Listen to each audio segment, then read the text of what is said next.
We are watching college basketball, and we've got a lot of great games. I think 12 ranked teams in action tonight. Georgetown is coming up later this evening with a late start against Cincinnati at 9 Eastern, 6 Pacific. And the biggest Hoya of them all has not been the same recently. Why do you say that? Well, Austin Freeman sprained his ankle 3 games ago, and what we've seen is offensive production has gone down. It's plummeted, only averaging about 11 points per game. Remember, this is a guy that over the last 2 years against top 25 teams has put up twice as many, 22 points a game. They need him desperately, and in their last game, this is a very complimentary team. Their support guys have been shooting the ball very well, so they can live without Austin Freeman being the A guy. At South Florida Saturday, the team still shot 52%. Hoyas have won 9 of 10. St. John's is also making a run in the Big East right now. As much as I am the NCAA tournament, it's going to be amazing. All right, well, it's certainly going to be an exciting March Madness with all the parity at the top. Duke is the new #1 team in college basketball because everyone in front of the Blue Devils lost last week.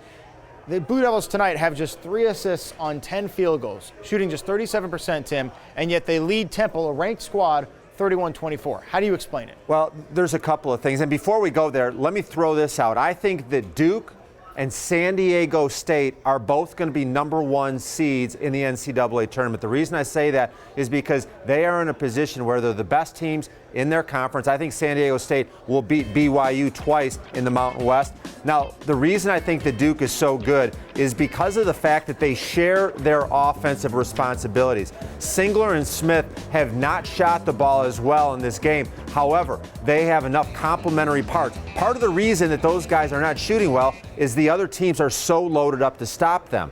If that happens, you're sending a defender and a half. You've always got a spy on Nolan Smith.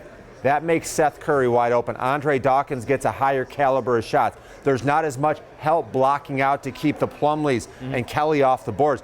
That's what makes this team so diverse. It'd be scary if Kyrie Irving comes back. We might as well just cancel the tournament and give them the trophy. Well, okay, so I want to ask you about that. You say San Diego State and West Coast guy, I'm all for that, and Duke has a couple of 1 seeds. That means Texas, Kansas, Ohio State, and Pitt, 2 of those in your mind won't be 1 seeds.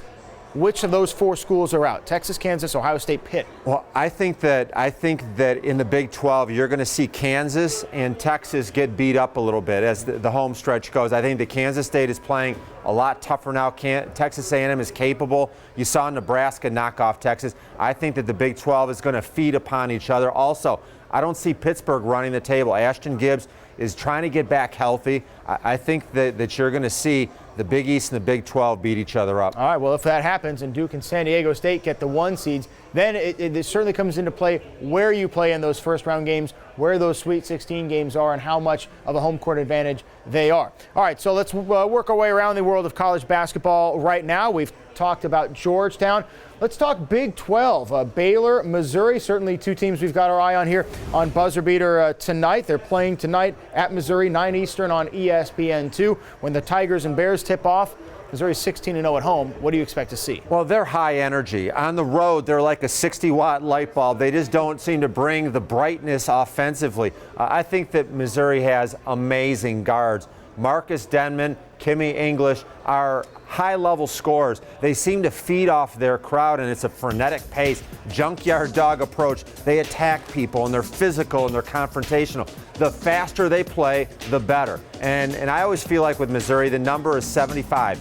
If they score 75, they are going to win. And for Baylor, they've got the weapons to be able to deal with them. Lace Darius Dunn, on pace, only 40 points away from being the all-time Big 12 leader. He's chasing Andre Emmett, who did some fine work at Texas Tech. I think Cincinnati really went a long way to help themselves.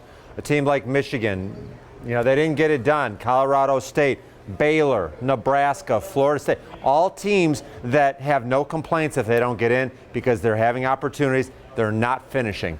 We're with you every Wednesday nights and Saturdays all day long. Anish Shroff and Tim will be back on Saturday at noon Eastern, 9 Pacific with another edition of ESPN Buzzer Beater. Have a good night.